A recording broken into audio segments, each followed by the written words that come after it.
బాధిత మహిళ రాధిక గారికి కేసు టేకప్ చేసినటువంటి సాయికృష్ణ ఆజాద్ గారు కూడా మనతో పాటే ఉన్నారు. ఆయన అడిగి తెలుసుకుందాం ఎటువంటి సెక్షన్లు నమోదయ్యాయి సార్, ఎటువంటి సెక్షన్లు నమోదయ్యాయి, ఏ కేసు మీద ఇప్పుడు అఘోరి అని చెప్పుకునే శ్రీనివాస్ని అరెస్ట్ చేయడం జరిగింది, ఎన్ని రోజులు శిక్ష పడే అవకాశం ఉంది, ఇవన్నీ ఆయన మాట్లాడుతూ తెలుసుకుందాం. సార్ నమస్తే. నమస్తే అండి. ఏంటి ఏ సెక్షన్ కింద ఇప్పుడు అఘోరి శ్రీనివాస్ని అరెస్ట్ చేశారు? అంటే చాలా కేసులు ఉన్నాయి ఆయన మీద, అవినీతి భాగోతాలు చాలా ఉన్నాయి, మహిళల్ని హెరాస్ చేసినవి కావచ్చు, చాలా ఉన్నాయి. ఏ సెక్షన్ల కింద అరెస్ట్ చేయడం జరిగింది? ముఖ్యంగా ఏంటంటే ఈ రోజు మోకిలా పిఎస్ కి సంబంధించిన ఎఫ్ఐఆర్ ఏదైతే ఉందో అది 318 అండి. అది చీటింగ్ కేసు అవుతుంది. ఒక మహిళని అతను మోసం చేశాడు. సో దానిపైన అంటే ఫస్ట్ యాక్చువల్గా మీకు ఓపెన్ గా చెప్పాలి, ఎందుకంటే 1 month బ్యాకే మనకి ఎఫ్ఐఆర్ వచ్చింది. మీకు తెలుసు అది కార్తీక్ గారు కూడా వచ్చింది. మనం ఏం డిస్కస్ చేసుకున్నామంటే అక్కడ ఒక మహిళ ఉన్నారు, సో ఆమె పేరు డిస్క్లోజ్ కాకూడదు, అలాగే ఈ యొక్క కేసు ఏదైతే ఉందో దీని వివరాలను గోప్యంగా ఉంచాలని చెప్పేసి మనం అసలు ఆ ఎఫ్ఐఆర్ డిస్క్లోజ్ చేయలే, ఓపెన్గా చెప్పేస్తున్నాం. అది కార్తీక్ గారు మేము మాట్లాడుకున్నాం, మనం కూడా మాట్లాడుకున్నాం. దానివల్ల అది మొన్నటిదాకా ఎఫ్ఐఆర్ బయటికి రాలి. అప్పటి వరకు కూడా అతని యొక్క ఏదైతే నేరాల ఘోరాలు అనేవి ఏవైతే ఉన్నాయో అవి మనకు తెలియదు. సో పోలీసు వారు దాన్ని ఇన్వెస్టిగేషన్ చేస్తా ఉన్నారు. 2 months అవుతుంది సుమారుగా, అంతే కదా, మన దగ్గరికి వచ్చి 2 months అవుతుంది. సో మనం టీవీ ఒక నిజాయితీగా మనం ఒక హానెస్ట్గా ఉంటాం కాబట్టి మనం రైట్ టు ప్రైవసీ, ప్రతి ఒక్కరి ప్రైవసీని మనం రెస్పెక్ట్ ఇస్తాం కాబట్టి మనం బయట పెట్టలేదు ఆ రోజు. తర్వాత అన్ని ఛానల్ వచ్చిందో మనం బయట పెట్టి మనం డిస్కస్ చేసుకుని అదొకటి. ఇంకొక విషయం ఏంటంటే మరి 2 నెలలు అయిన తర్వాత ఎఫ్ఐఆర్ ఎందుకు అరెస్ట్ చేయలేదు అంటే దాని మీద చాలా లేట్ అయింది. ఎప్పుడైతే ఇప్పుడు రాధిక మేమందరం కలిపి మా హానరబుల్ చైర్పర్సన్ గారు శారదా గారు ఎవరైతే మహిళా చైర్పర్సన్ గారు మీకు లాస్ట్ వీక్ ఇదే రోజు మేము కంప్లైంట్ చేయడం వల్ల అప్పుడే చెప్పి నేను 1 week అతను అరెస్ట్ అవుతాడని చెప్పి. సో చేయటం వల్ల ఆమె చైర్పర్సన్ గారు చాలా మంచి వ్యక్తి, ఆమె చాలా సపోర్ట్ చేస్తూ వెంటనే డీజీపీ గారికి వెంటనే ఆ రోజు పంపించడం, తర్వాత ఈ పోలీసు గారు వెంబట దీని మీద చర్య తీసుకుంటాం, వీళ్ళందరూ కూడా వెంబట చర్య తీసుకున్నారు.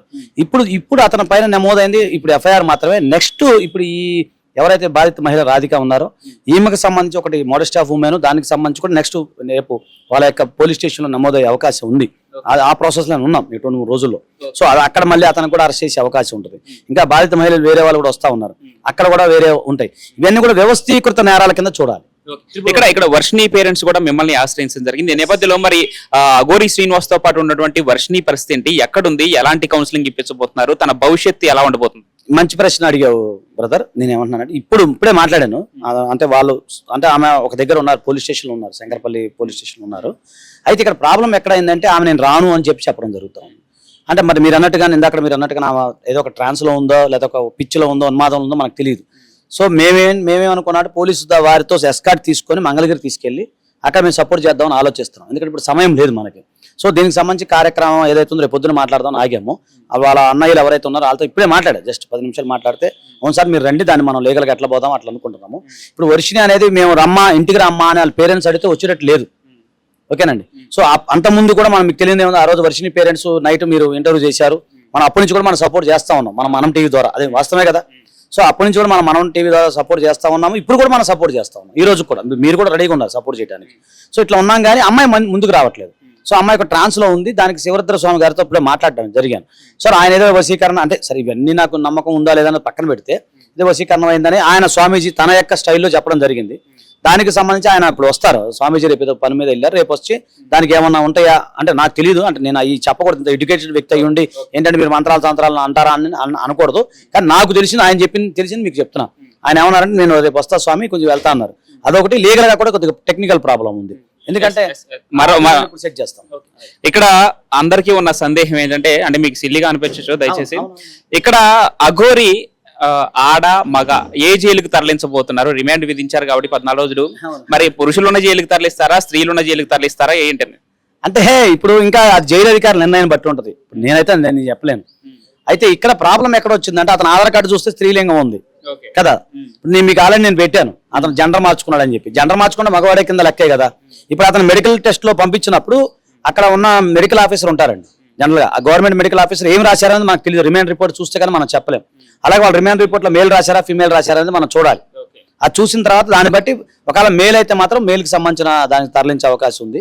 నాకు మాక్సిమం మేలే అతడు అని మనం అంటున్నాం కదా ఫస్ట్ కాడి నుంచి. అంటే ఇప్పుడు మళ్ళీ స్త్రీలున్న జైలుకు తరలిస్తే మళ్ళీ ఆ గోరి వాళ్ళు అక్కడ ఏమైనా ఇబ్బంది కలిగే అవకాశం ఉంది. అంతే ఓపెన్. సరే ఫైనల్ గా ఇప్పుడు మీ క్లయింట్ తను కోరుకుంటుంది ఉరిశిక్ష పడాలి అఘోరికి అని చెప్పి తను చెప్తున్నారు. ఒక నిమిషం, yes, మమ్మల్ని ఉరిశిక్ష పడాలని తను కోరుకుంటుంది. మరి ఇప్పుడు తన మీద నమోదైనటువంటి సెక్షన్ల ప్రకారం చూస్తే ఏ మేరకు శిక్ష పడే అవకాశం ఉంది, ఎంతకాలం పడే అవకాశం ఉంది, అసలు ఈ అఘోరి శ్రీనివాస్ నిజంగా బయటకు మళ్ళీ వచ్చే అవకాశం ఉందా ఏంటి? ఒకటండి, ఇప్పుడు అంటే ఆమె ఆవేదన ఏంటంటే అంత ఉరిశిక్ష పడాలన్న కోపం కసి ఆమెలో ఉంది. అది మనం గౌరవిద్దాం. అది కానీ చట్ట ప్రకారం చూస్తూ ఉరిశిక్ష దాకా అయితే పడదు. ఇదేమి అంటే వ్యవస్థీకృత నేరాలు, ఇతర లైంగిక దాడులు ఇవన్నీ కూడా ఎక్కువ అయితే మాత్రం దాంట్లో 7 years మినిమం. ఇప్పుడు ఉన్న బిఎన్ఎస్ కొత్త చట్టాల ప్రకారం 20 years వరకు కూడా జైలు శిక్ష పడే అవకాశం ఉంది. ఇప్పుడు మేము ఒకటే కోరుతా ఉన్నాం అందరికీ, నేను ఆమె తరపున కానీ మన తరపున కానీ మన అడ్వకేట్ మిత్రులందరూ కూడా మేము కోరుకునేది ఏంటంటే, ఇక్కడ ఒక అడ్వకేట్ అనే ఒక మహిళకి అన్యాయం జరిగింది కాబట్టి మీరు ఒక తోటి న్యాయవాదికి అన్యాయం జరిగినప్పుడు ఎలా స్పందించారో అలా స్పందించమని చేవేళ్ల బార్ అసోసియేషన్ కానీ మిగతా వాళ్ళందరూ కూడా మేము కోరుకుంటున్నాం. ఆమె కూడా అదే కోరుకుంటున్నారు.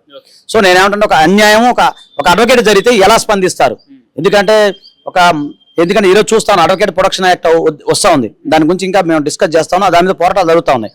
ఈ రోజు న్యాయవాదికి రక్షణ లేకుండా పోతా ఉంది. సో అందుకని న్యాయవాది మిత్రులందరూ కూడా దీని మీద సపోర్ట్ చేస్తూ అతను అలాగే ఉంచేసి ఆ ట్రయల్కి డైరెక్ట్గా ట్రయల్ చేసేటట్టుగా కొనసాగించే విధంగా నేనైతే అలా కోరుకుంటున్నాను. ఇప్పుడు మేడం గారు రేపు బార్ అసోసియేషన్ సభ్యులను కలుస్తా అంటున్నారు. నేను కూడా నేను సపోర్ట్ చేస్తా అని చెప్పాను.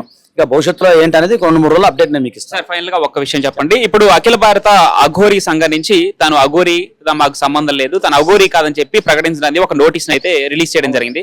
ఈ నేపథ్యంలో అఘోరి గెటప్ లోనే ఉన్నటువంటి ఈ శ్రీనివాస్ ని మరి ఆ గెటప్ మార్చి ఆ రుద్రాక్షలు తీపించే అవకాశం ఎవరు ఉందా పోలీసుల తరపు నుంచి ఏంటి? అంటే వేషధారణ అనేది దానికి భారత రాజ్యాంగంలో ఏమి లేదు కదా. బట్ అఘోరి వేషం చెప్పుకుంటున్నాడు కదా. సో దాని రిమాండ్ రిపోర్ట్లు ఏముందో చూసిన తర్వాత జైల్లో మాత్రం అవన్నీ తీసేస్తారు. జైల్లో మొత్తం ఏముండవు. అది రుద్రాక్షలు ఏవైతే అంటే కొన్ని ఉంటాయి కదా, అంటే ఆ ప్రాణానికి సంబంధించిన కొన్ని జైలు రూల్స్ ప్రకారం అవన్నీ తీసే అవకాశాలు ఉంటాయి. అంటే ఆయనకి ఇప్పుడు జైలు కోడ్ డ్రెస్ అయితే ఏమి ఇవ్వరు కానీ జైలు రూల్స్ ప్రకారం కొన్ని ఉండకూడదు వస్తువులు, అవి తీసి మళ్ళీ భద్రంగా దాచిపెట్టేసి ఆయనకి ఇస్తారు. తర్వాత మరి అఘోరి శ్రీనివాస్ విషయంలో ఈ 14 రోజుల రిమాండ్ విచారణ ఎలా ఉండబోతుంది, ఏ స్టైల్లో పోలీసులు విచారణ ఉండబోతోంది అనుకో? అంటే నాకు తెలిసి రేపు పొద్దున మరి పోలీసు వారు ఏదైనా పిటిషన్ వేసి కస్టడీ పిటిషన్ వేసే అవకాశం ఉందేమో నాకు తెలియదు. రేపు ఒకసారి నేను మా జూనియర్ తో మాట్లాడాను. కస్టడీ అంటే కూర్చోబెట్టి జస్ట్ మాటల ద్వారా కనుక్కుంటారా లేదంటే ఇంకేదైనా ఉండే అవకాశం? అదే లేదులేండి, అలా ఇప్పుడు వైలేషన్ ఆఫ్ హ్యూమన్ రైట్స్ అవుతాయి కదా, అలా ఏముండదు. ఇన్వెస్టిగేషన్ చేస్తారు. ఎందుకంటే ఎంతమంది దగ్గర డబ్బులు తీసుకున్నాడు, ఆయన ఫోన్లో ఇప్పుడు ఈమెకు సంబంధించిన ఫోటోలు ఉన్నాయి, తర్వాత అమౌంట్ ఎంత వచ్చింది, వేరే వాళ్ళ అక్రమంగా ఎంత తీసుకున్నాడు, అలాగే డ్రగ్స్ వాడుతున్నాడా, గంజాయి ఉందా, వేరే రకరకాల ఆరోపణలు వస్తున్నాయి కదా. దీనిలో వాళ్ళంతా దాని మీద ఎంక్వైరీ చేసే అవకాశం ఉంటుంది. Right sir, thank you so much. మీ వాల్యుబుల్ టైం మాకు ఇచ్చినందుకు thank you so much. Yes, చూస్తున్నాం కదా మొత్తానికి సాయి కృష్ణ ఆజాద్ గారు చెప్పినట్టయితే ఇంకా రిమాండ్ రిపోర్ట్లు విచారణ తర్వాత ఏమేమి తేలుతాయి అనేది దాన్ని బట్టి కూడా ముందుకెళ్లే అవకాశం ఉంది. తను ఎవరైతే ఉన్నారో రాధిక, తను ఉరిశిక్ష పడాలని కోరుకున్నా కూడా బట్ నమోదైనటువంటి సెక్షన్ల ప్రకారమే తనకు శిక్ష ఉంటుందని చెప్తున్నారు. ఈ నేపథ్యంలో మరి విచారణ తర్వాత అఘోరిగా చెప్పినటువంటి శ్రీనివాస్ కి ఎలాంటి శిక్ష విధించబోతుంది అనేది విచారణ తర్వాత మాత్రమే తెలిసే అవకాశం ఉంది. స్టే ట్యూన్ టు మనం టీవీ.